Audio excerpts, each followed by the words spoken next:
Good morning, dear students.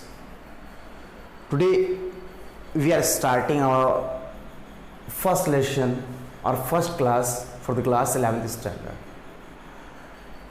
After the 10th board examination, you all are thinking about your favorite subject, and I hope so you have selected your subject in which you want to perform.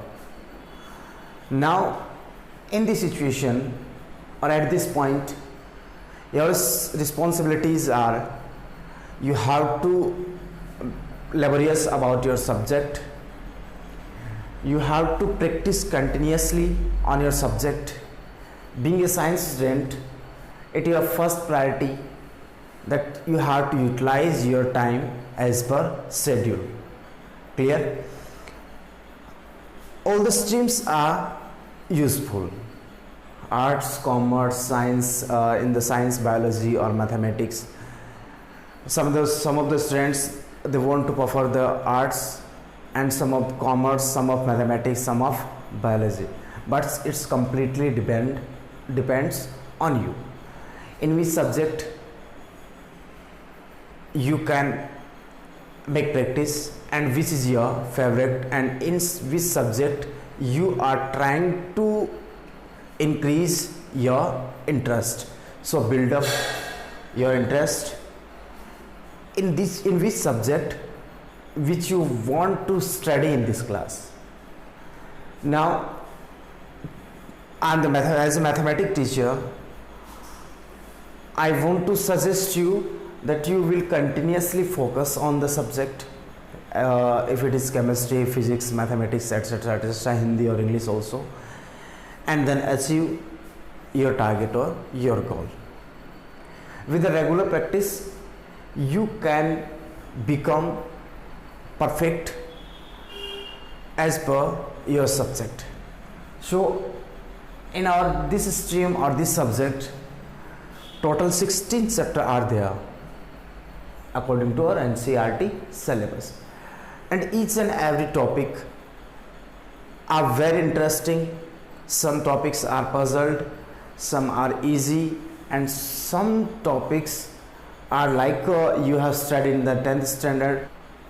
First of all, in the beginning classes, I want to introduce about the basic knowledge of this subject which is related with the 11th standard, because it is your first step to build up your future, to increase your interest in your stream. Stream means your subject as you decided. So for this, what we have to do? First of all, we will clear our margin between the class 10th standard and 11th standard.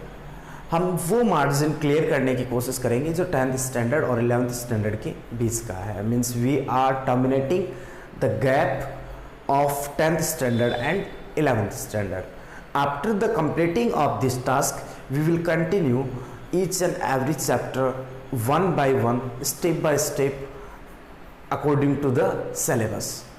ये सब कुछ करने के बाद में हमें क्या क्या मेरा जो पर्टिकुलरली जो सजेशन रहेगा सब्जेक्ट के लिए, पहला टारगेट तो अपना ये रहेगा कि हम वो मार्जिन कवर अप करें जो 10th और 11th के बीच में रहा है अपना.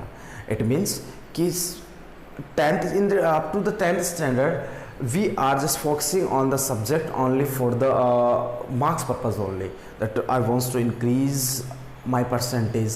Some of the students are following the knowledge also, but now we are going to follow both the things. First, our target will be how can we increase our knowledge and how can we understand this subject or particularly this stream, क्योंकि सब कुछ concept wise चलेगा. हर एक चीज़ में अपनी एक theory होगी, हर एक चीज़ का अपना एक प्रूफ होगा, रीजन होगा, जो कि आपको समझना है. Because now your mind is continuously developing to know about the subject and particular topic. तो वो मार्जिन कवर अप करने के लिए आपको अपने माइंड को डेवलप करना होगा। बेसिकली वो कवर डेवलप हो रहा है स्टेप डे बाय डे, लेकिन स्ट्रीम सेलेक्ट की आपने science, something is different in this stream other than the other subjects. Like arts और साइंस में थोड़ा गैप होता है, कॉमर्स और साइंस में भी लिटिल गैप होता है। तो वो गैप जो आपका है उसके लिए आपको अपने माइंड को बिल्डअप करना होगा। उसके लिए ज़्यादा कुछ नहीं है, एजुकेशन के 2-3 ही फंडामेंटल होते हैं, regularity, continuously, practice, enthusiasm, honesty and confidence. बस इन्हीं पे यदि अपन, सबसे इम्पोर्टेंट होता है कि अपना confidence, how can we increase this. Confidence increase करने के लिए आपके पास यही होता है कि हम कंटिन्यूसली प्रैक्टिस करें, और कोई इसका लॉजिक नहीं है। So first of all try to increase your confidence about your syllabus. यदि आप कहीं किसी पॉइंट पे आपका कॉन्फिडेंस लूज होता है, it means you are losing your hopes, आपने उम्मीद खो दी है। तो do not try to do like this. यदि आपको कहीं ऐसी डिफ़िकल्टी फील होती है in future, just try to remove it with the help of your parents, with the help of your guardians, with the help of your teachers. अब basically बात करें अपने स्ट्रीम की, some of the students they want to go in the IITs, some of the students go for the civil services. तो हर एक stream, वो भी अपने आप में एक स्ट्रीम हुई है। जैसे IIT किया अपन ने ट्राई किया कि हम सिविल सर्विसेज में जाएंगे। तो ये सभी हम सबसे पहले कवर अप करते हैं 11th standard, then 12th standard. After it you can easily score in these also. ये भी अपने आप में एक फाउंडेशन है। फाउंडेशन का मीनिंग यही नहीं होता कि हम कहीं कोचिंग में जाके अपना फाउंडेशन क्रिएट करें या वहाँ से अपना फाउंडेशन बिल्डअप करें। वो आपकी रेगुलरिटी पे डिपेंड करता है, आपकी कैपेसिटी पे बेस्ड होता है। हर एक कैंडिडेट कोचिंग में जाके वहाँ पर सक्सेस होता है, it is not compulsory. Lot of the students they are achieving their target through the school only. तो ये मैटर नहीं करता कि हम कोचिंग में जाके ही कुछ बन सकते हैं, नहीं, we can do everything from our school also. अब बात आती है कि हमें करना क्या क्या है, जो मैंने रिसेंटली अपन ने डिस्कस किया है।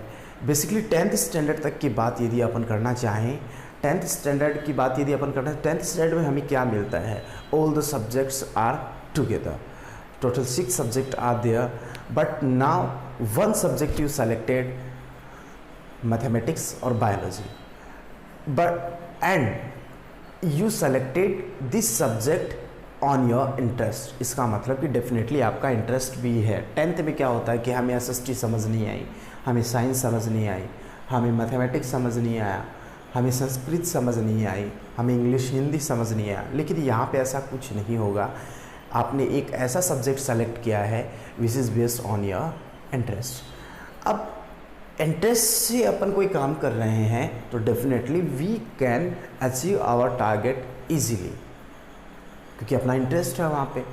अब बात करते हैं नेक्स्ट थिंग की कि हमें क्या चाहिए उस चीज़ के लिए।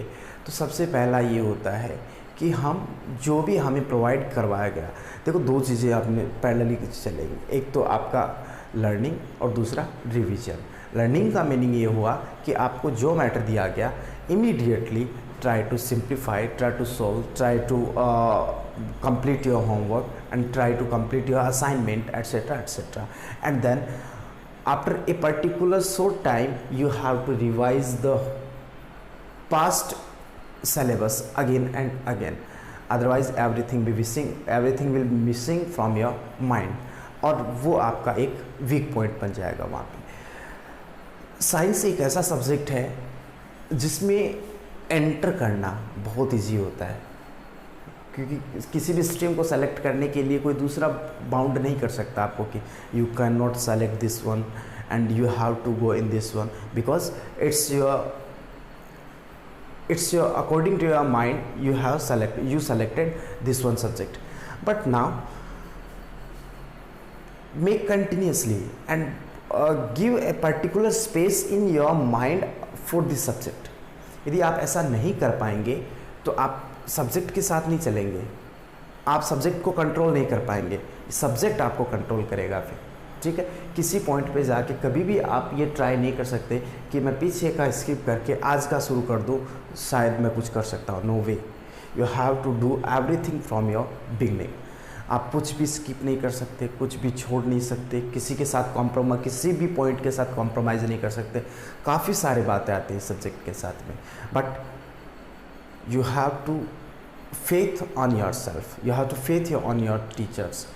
आपको समझना होगा, आपका विल पावर इंक्रीज़ करना होगा, आपकी अंडरस्टैंडिंग इंक्रीज़ करनी होगी आपको। सब means you have to become a creative mind student. आपका माइंड इतना डेवलप हो जाए, इतना डेवलप हो जाए कि आप एक एक्सपेरिमेंट कर सको इस सब्जेक्ट के साथ में। सब्जेक्ट को अपने साथ एक्सपेरिमेंट मत करने दीजिए, सब्जेक्ट के साथ एक्सपेरिमेंट कीजिए, क्योंकि हम एक सब्जेक्ट को ऐसे जानने, एक्सपेरिमेंट मीन्स हम इस सब्जेक्ट को ऐसे जानने की कोशिश कर रहे हैं कि हम उसमें घुस रहे हैं। I am trying to analysing about the subject. जो भी सब्जेक्ट, उसको अलग अलग बिखेरने की कोशिश कीजिए, टॉपिक को स्प्लिट करने की कोशिश कीजिए कि हम किस तरीके से अपने आइडियाज़, नए नए आइडियाज़ बिल्डअप करने की कोशिश कीजिए। और यही नाम होता है साइंस।